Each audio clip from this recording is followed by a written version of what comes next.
In ADC, the correct sequence is ADC stands for analog to digital converter. Options are sampler quantizer encoder, quantizer sampler encoder, encoder quantizer sampler, and the order is variable. So the correct option is the first option, sampler quantizer and encoder.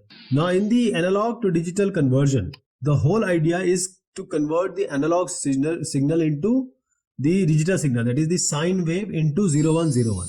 For this, in analog to digital converter, the correct sequence is sampling, then quantization, then encoding.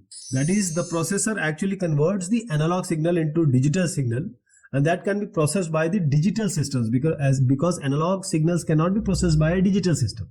So you have to convert this analog coming signal, which is the actual signal, into digital conversion. So what do we have? How do we do this? Sampling. So in this sampling, the analog signal is sampled at regular intervals.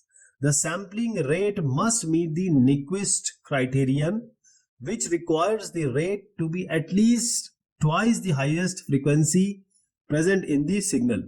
So we are taking these samples and then we are giving the quantization. This quantization is the sampled signal is quantized, meaning the continuous amplitude values are mapped to a finite set of discrete levels.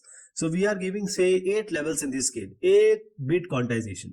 So every sample will have a targeted 0 to 7 category. Now from 0 to 7 we give them a code. For example, 7 will be known by 111, the 4 will be known by 100, the 1 will be known by 001. So every quantized signal is given now the encoding scheme, encoding number. So for example, you might have heard about Huffman coding and related codings. So this is the encoding being done. So first the sampling, that is small parts are taken. Every part is given a value from 0 to 8 in this case, and every 0 to 7 will be a digital code representation. This is the 3-level representation of the code. So this 111, 101, all these are actually the digital form of the original signal which was being sampled. So this sampling result in a digital conversion, which is ADC doing.